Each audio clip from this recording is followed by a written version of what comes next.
Bertie the bus was giving some visitors a tour of the island of Soda.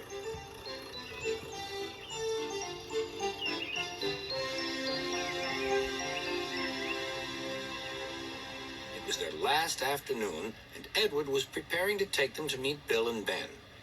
He found it hard to start the heavy train. "Did you see him straining?" asked Henry.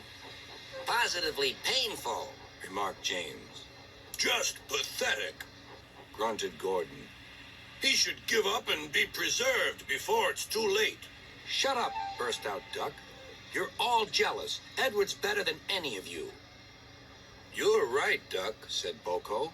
"Edward's old, but he'll surprise us all." "I've done it. We're off." "I've done it. We're off," said Edward, as he finally puffed out of the station.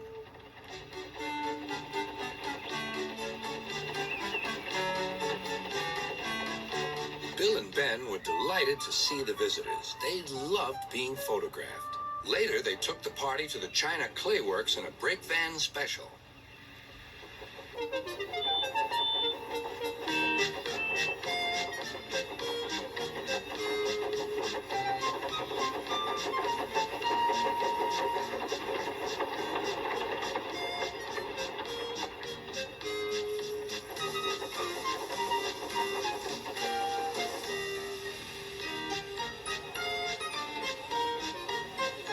Everyone had a splendid time, and the visitors were most impressed.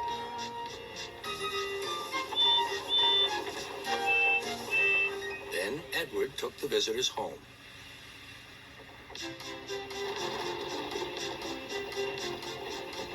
On the way, the weather changed. Wind and rain buffeted Edward. His sanding gear failed, and his firemen rode in front, dropping sand on the rails by hand. Suddenly, Edward's wheels slipped fiercely, and with a shrieking crack, something broke.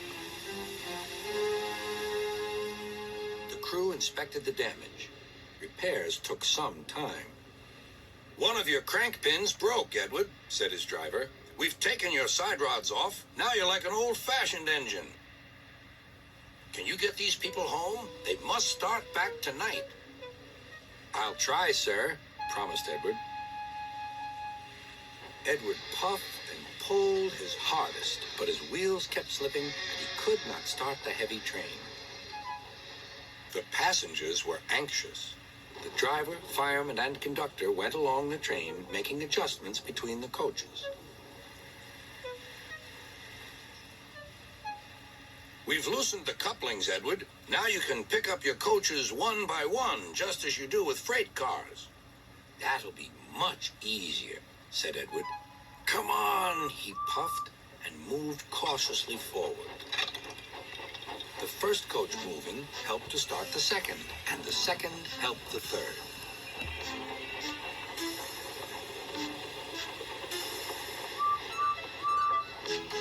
"I've done it! I've done it!" puffed Edward.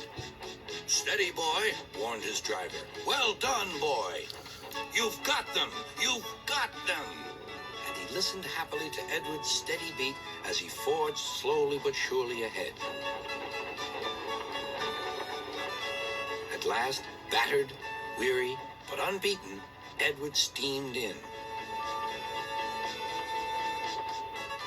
Henry was waiting for the visitors with the special train. Beep! Beep!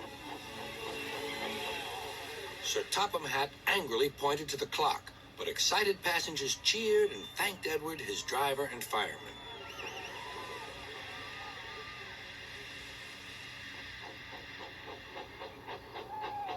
Duck and Boko saw to it that Edward was left in peace. Gordon and James remained respectfully silent.